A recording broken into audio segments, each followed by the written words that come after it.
Pada siang hari ini, kami dari Polda Jawa Barat akan menyampaikan terkait pengungkapan kasus asusila atau pornografi dengan menggunakan aplikasi. Ya, kasus ini terungkap sesuai dengan laporan polisi pada tanggal 27 Februari 2025,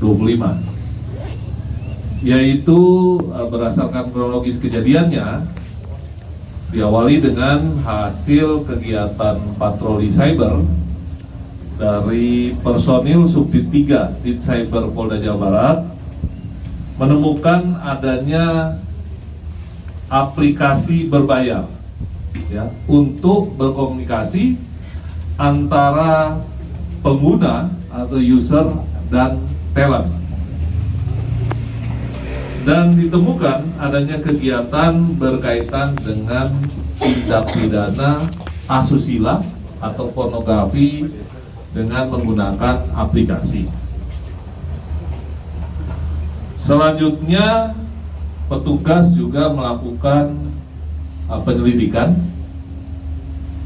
dan diketahui bahwa pemilik ataupun penggagas agensi SNM tersebut berinisial DA dan pengurus agensinya berinisial MAE,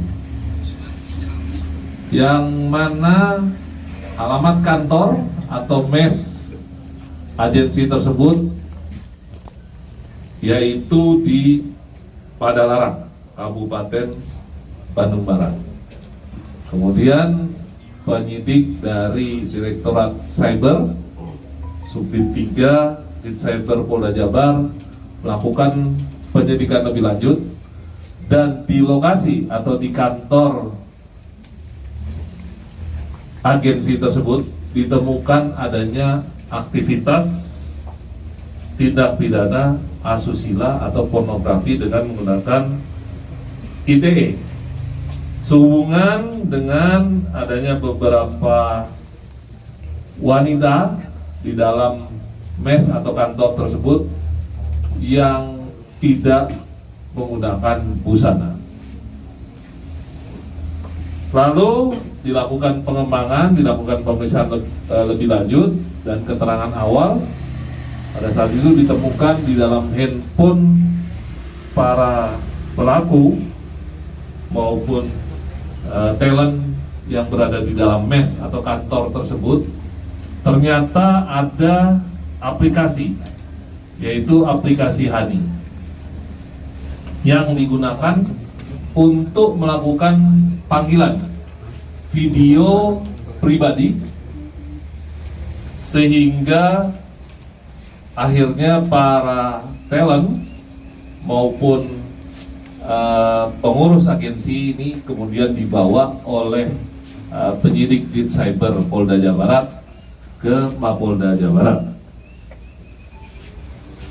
Kemudian terkait dengan modus operandinya ataupun peran dari para pelaku, ya secara singkat dapat saya sampaikan bahwa untuk pemilik ataupun penggagas dari SNM agensi ini berinisial DA.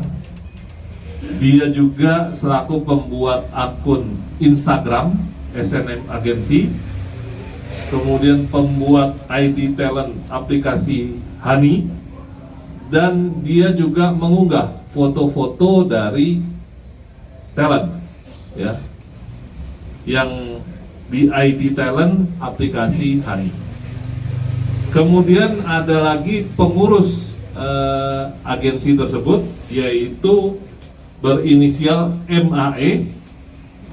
Ini bertugas melakukan pengawasan terhadap para talent, seperti memberlakukan atau mengenakan denda apabila talent tidak memenuhi target per hari. Artinya para talent ini target per hari harus punya berapa user atau berapa pengguna.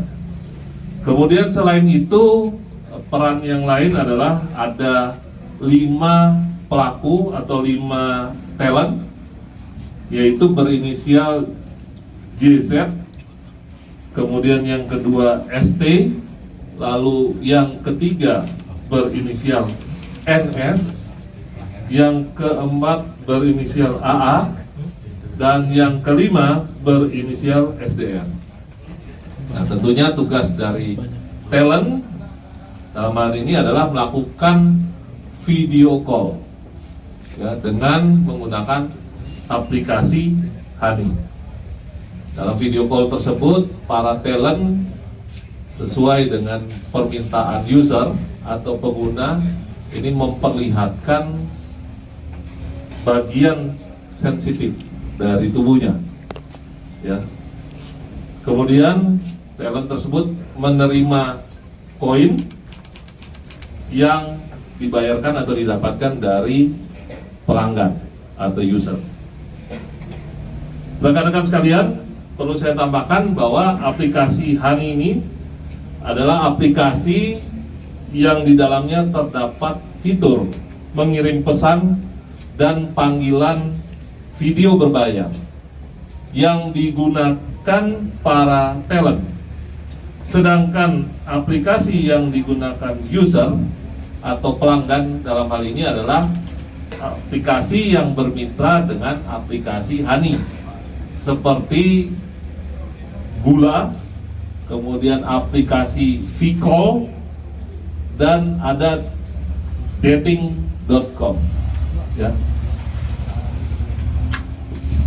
Kemudian saya sampaikan juga kepada rekan-rekan sekalian terkait sampai dengan saat ini sudah dilakukan pemeriksaan terhadap 9 orang saksi dan ditemukan ada kurang lebih 14 unit handphone, lalu 12 akun aplikasi Honey, dan 2 bundle rekening koran BCA. Di samping itu ada barang bukti berupa uang tunai sebesar Rp250.000. Untuk undang-undang yang dilanggar oleh para pelaku secara keseluruhan, yaitu pasal 45 ayat 1 junto pasal 27 ayat 1 Undang-Undang RI nomor 1 tahun 2024 tentang perubahan kedua atas Undang-Undang nomor 11 tahun 2008 tentang ITE. Kemudian dan atau pasal 29 junto pasal 4 ayat 1 Undang-Undang nomor 44 tahun 2008 tentang pornografi, junto pasal 55 ayat 1 KUH pidana, dan atau pasal 56 KUH pidana. Untuk ancaman hukumannya, untuk Undang-Undang ITE yaitu paling lama diancam hukuman penjara 6 tahun dan maksimal denda sebesar 1 miliar rupiah. Sedangkan terkait dengan Undang-Undang pornografi, ancaman hukumannya yaitu maksimalnya 12 tahun penjara dan denda maksimal 6 miliar rupiah.